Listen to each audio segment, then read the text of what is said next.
Hello दोस्तों, rail कारवां channel में आप लोगों का बहुत बहुत स्वागत है। हम सभी लोग रेल यात्रा करने के लिए किसी न किसी रेलवे स्टेशन पर जाते हैं और बहुत बार ट्रेन से यात्रा करते समय हम कुछ ऐसे रेलवे स्टेशन देखते हैं जिनके नाम के अंत में PH शब्द लिखा होता है। तो आज की इस वीडियो में हम यही जानने वाले हैं कि कई रेलवे स्टेशनों के नाम के अंत में PH क्यों लिखा होता है और PH का मतलब क्या होता है। तो इस वीडियो के अंत तक बने रहिए और हमेशा की तरह हम आपसे एक बार फिर रिक्वेस्ट करना चाहते हैं कि अगर अभी तक आपने हमारे इस चैनल को सब्सक्राइब नहीं किया है तो सब्सक्राइब कर दीजिए और लेटेस्ट वीडियोस देखते रहने के लिए बेल आइकन पर क्लिक कर दीजिए। तो चलिए आज का रेल कारवां शुरू करते हैं।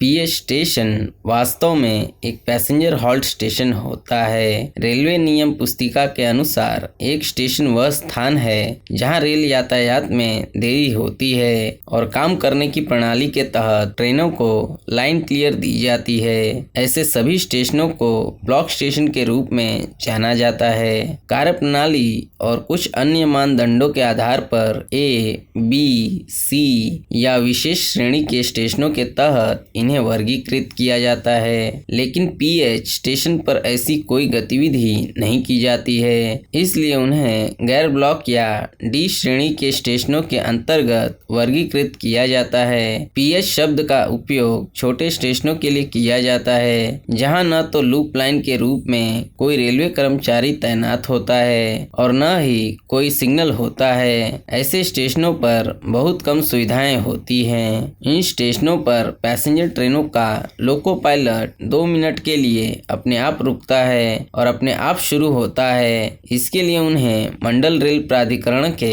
विशेष निर्देश दिए गए हैं। एक PH स्टेशन यात्रियों की सुविधा के लिए कहीं भी मेन लाइन पर स्थित हो सकता है। यदि निकटतम स्टेशन दूर है और यात्रियों की संख्या पर्याप्त है तो यात्री ट्रेनों को यहाँ रोक दिया जाता है। इन पड़ावों को सार्वजनिक और कार्यशील समय सारणी में अधिसूचित किया जाता है, जिसके बाद चालक निश्चित समय अवधि के लिए ट्रेन को रोकता है। यह सुनिश्चित करने के बाद कि सभी यात्री ट्रेन में चढ़ गए हैं, वह गार्ड से सभी सही संकेत मिलने के बाद ट्रेन शुरू करता है। यहाँ कोई अन्य सिग्नल नहीं दिया जाता है क्योंकि ड्राइवर ने अपनी ट्रेन पिछले ब्लॉक स्टेशन से उचित लाइन क्लियर पर शुरू की है और जो अगले ब्लॉक स्टेशन तक जाती है।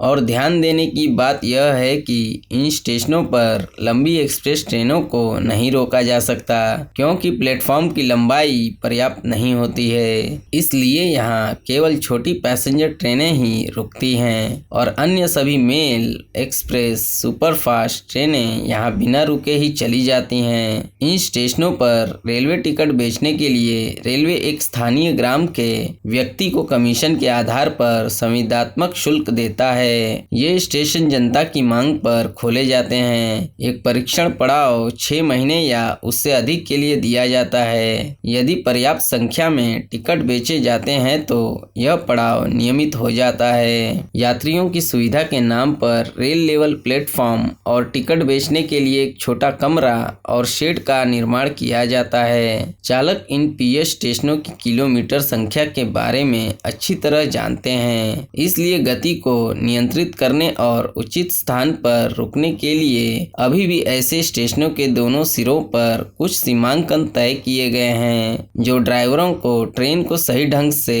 रोकने में मदद करते हैं। प्लेटफॉर्म के अंत में एक स्टॉप बोर्ड भी लगाया गया है जो ड्राइवर को इंजन को रोकने के बारे में इंगित करने के लिए इंगित करता है कि पूरी ट्रेन प्लेटफॉर्म पर है। PH शब्द केवल स्टेशन के नाम में जोड़ने के लिए एक शब्दावली है। आमतौर पर केवल उन स्टेशनों में उपयोग की जाती है जो पहले बंगाल नागपुर रेलवे के अधीन थे, जो south eastern railways, south east central railways और ईस्ट कोस्ट रेलवेज से मेल खाती है और देश के अन्य हिस्सों में इसी चीज को हॉल्ट या फ्लैग स्टेशन भी कहा जाता है। हम आशा करते हैं कि अब आप लोग समझ गए होंगे कि कई रेलवे स्टेशनों के नाम के अंत में PH क्यों लिखा होता है और PH का मतलब क्या होता है। अगर आज की वीडियो में दी गई जानकारी आपको अच्छी लगी हो तो आप इस वीडियो को लाइक करके अपने दोस्तों के साथ शेयर कर दीजिए। और अभी तक आप लोगों ने इस चैनल को सब्सक्राइब नहीं किया है तो सब्सक्राइब करके